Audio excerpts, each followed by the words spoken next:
Vamos a explicar la segunda tarea académica del curso de Seguridad de Información en la maestría de la UPC, Dirección de Sistemas y Tecnología de Información.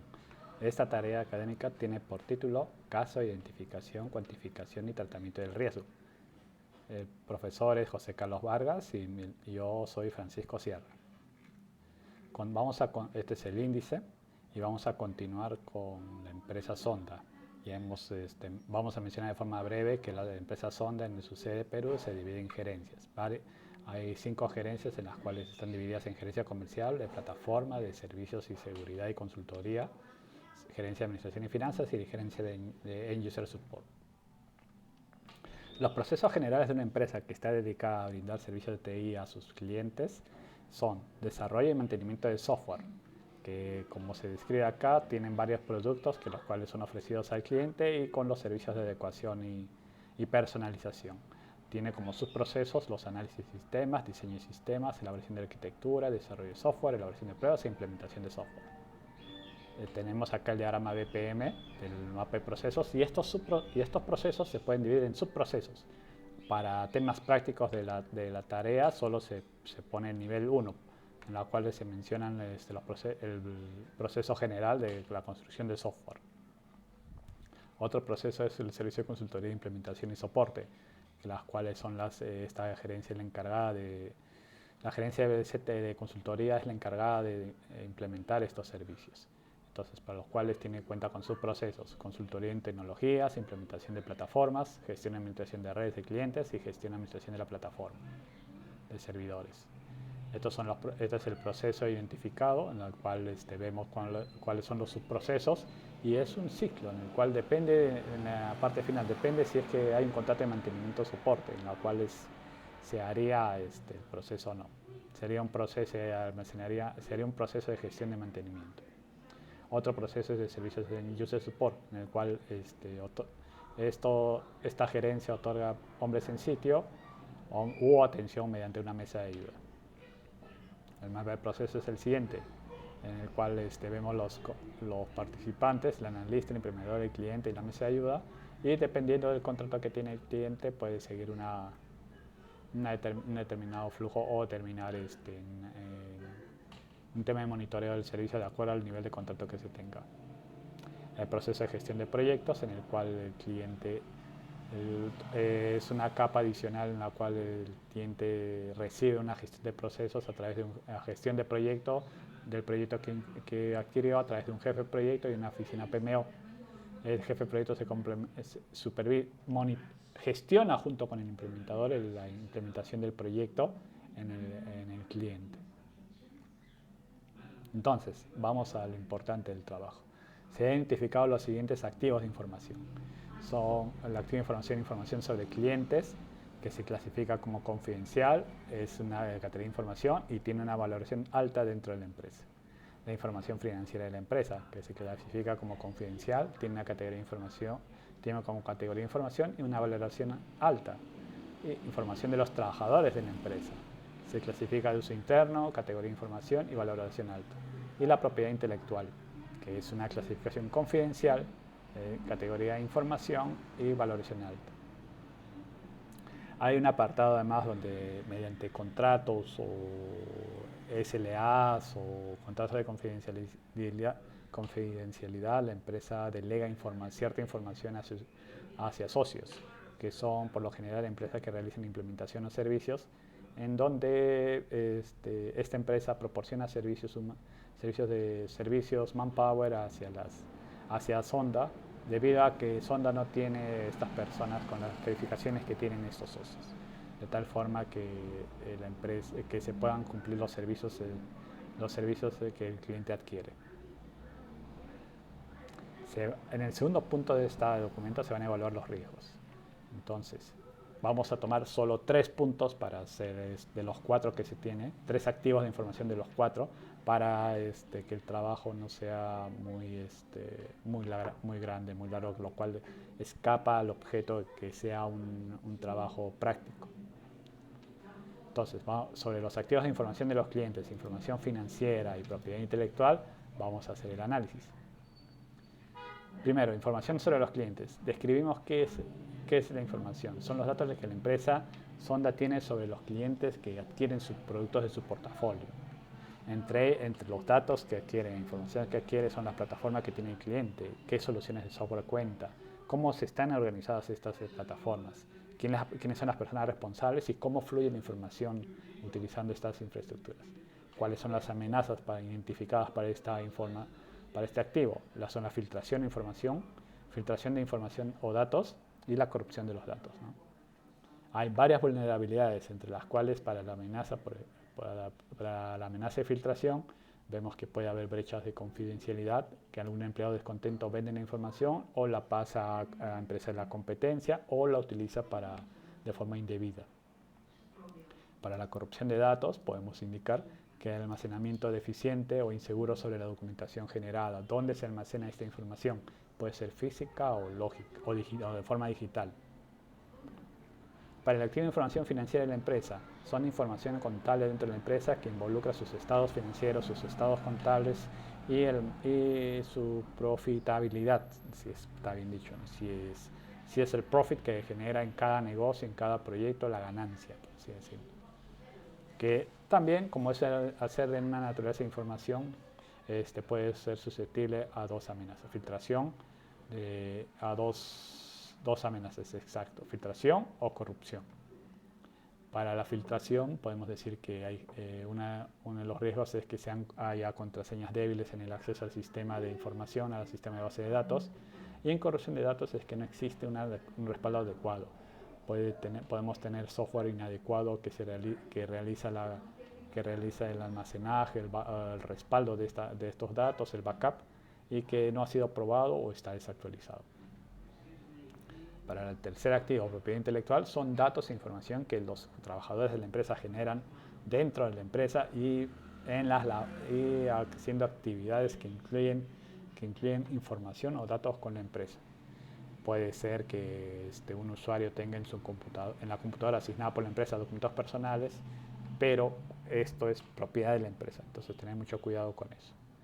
Entonces, también se ve sometida a estas amenazas. Filtración en información de la propiedad intelectual o corrupción de los datos, ¿no?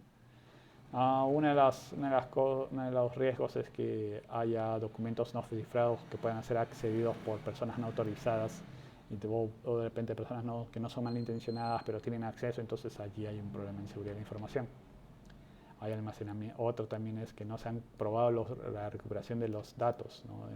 Tenemos un sistema de respaldo, pero nunca se ha probado. No se sabe la calidad y la integridad de los archivos de respaldo. Esto es un riesgo. Vamos a apoyarnos, para evaluar el impacto, vamos a apoyarnos en la confidencialidad, integridad y disponibilidad, que son tres principios de la seguridad de la información. Le asignamos valorización a cada uno de estos. Por ejemplo, a la confidencialidad le asignamos valores de 3, 2, 1. Donde vemos cómo puede ser la clasificación en el acceso a un activo de información, porque la confidencialidad, recordemos que se refiere a que la información solo está disponible a personas autorizadas. Recordemos que la integridad es la fidelidad con la cual una información o dato ha sido pasado de un lado a otro. Entonces, acá también lo clasificamos del 1 al 3, cuando 1 es baja, 2 media, 3 alta. Y la disponibilidad, cuán disponible o qué tan accesible es la información o los datos de acuerdo a cómo se requiera. Entonces, vemos que clasificamos la no disponibilidad de manera alta, la disponibilidad que conlleva al flujo de los sistemas de información, al trabajo en sí, cómo se ve afectado si es que esta información es disponible o no. Entonces, tenemos tenemos una numeración sumando estos tres activos. Más adelante en la siguiente tabla se va a ver cómo se va a utilizar esta numeración. Añadimos una valoración al impacto de los riesgos. Vamos desde el número 3 hasta el número 9, ¿no? En los cuales el extremo que impacte de forma severa a la organización, alto que puede afectar una área del servicio, el número 5 que afecta la confidencialidad, pero la empresa, la organización puede seguir operando, y bajo y significativo, en los cuales el impacto es leve o no representa algo algo de tomar importancia. Probamos la probabilidad de la ocurrencia. Si esta ocurrencia en el riesgo o en la amenaza es muy alta, es que sí, que tiene una probabilidad muy alta de pasar, o es muy baja, que del 1 al 10% en este caso, de cual la tabla que hemos puesto, que en la cual puede ser sea muy rara que pueda ocurrir. Por ejemplo en Lima, que llueva de forma torrencial. Es una probabilidad muy baja, pero no es imposible. Entonces aquí valoramos nuestro riesgo, ¿no? Entonces el valor de riesgo se halla con el valor del impacto más el valor de la probabilidad. Y esta multiplicación nos manda a armar una tabla de un mapa de calor. Vemos que si el valor de riesgo es 25, vemos que el impacto es muy alto y la probabilidad es muy alta. Entonces es una amenaza inminente. En cambio, si es muy bajo, el impacto es muy bajo y la probabilidad sea muy baja, entonces es 1, en lo cual no es un riesgo insignificante. Hay una tabla de aceptación, ¿no? De acuerdo al valor del riesgo. Entonces vemos que si es no significativo y vemos que el 15 al 25 es extremo, entonces en las cuales hay que tomar acciones. Vamos a ver ahora en la siguiente tabla usando 3 riesgos. Se hace esta tabla, se hace de la siguiente manera. Primero el activo, información sobre los clientes. ¿Qué amenaza tiene este activo? Filtración e información de los datos. ¿Qué vulnerabilidades tiene el activo? Puede haber brechas de confidencialidad. El documento de guía para elaborar este documento solicita tres riesgos, en los cuales le han dado 3 vulnerabilidades, ¿no? Y están acá. Se asigna un valor a la confidencialidad, integridad y disponibilidad. Se hace la suma, entonces se ubica que tiene un valor extremo. En las tablas anteriores, recorremos las tablas anteriores, ¿no? El impacto, recordemos que es un impacto, se hace la multiplicación del impacto y la probabilidad para tener un valor de riesgo. La probabilidad vemos de acuerdo a cuánto pueda ocurrir este riesgo, ¿no?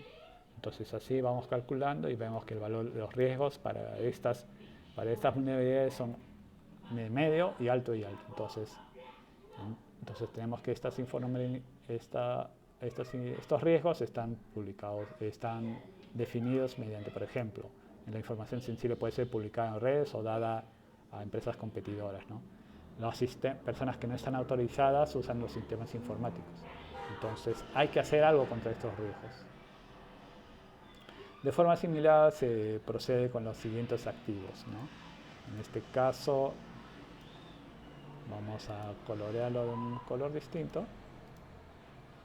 Vemos que entonces se asignan distintos valores a la confidencialidad, integridad y disponibilidad de acuerdo a la naturaleza del activo y cómo afecta al sistema. Hay uso de información, la propiedad intelectual y se procede de forma similar con la propiedad intelectual. Entonces, ¿qué planes tomamos contra los riesgos identificados? Los riesgos identificados, una vez identificados, procedemos a utilizar planes. Asignamos mínimos privilegios para las personas que puedan acceder de forma no autorizada de acuerdo al rol y revisamos de forma periódica los privilegios asignados. Todo esto, ¿por qué? Porque para una filtración de datos, entonces, una persona que con malas intenciones ha tenido que tener acceso a este sistema de información. De forma similar, para la información financiera en la empresa, procedemos de forma muy similar, ya que es información. Y sobre la información se procede de forma... Los planes de acción son similares. En cambio, para la propiedad intelectual, nosotros podemos generar planes de respuesta en caso de desastres y recuperación de la operatividad de la empresa. Puede ser mediante un hackeo, puede ser mediante robo de información o puede ser mediante una validación previa a una validación con información no precisa, ¿no? Entonces hay que validar previamente los datos. Y para la pérdida de información hay que prever esto utilizando tecnologías que minimicen la pérdida de datos e información. Gracias, buenas tardes.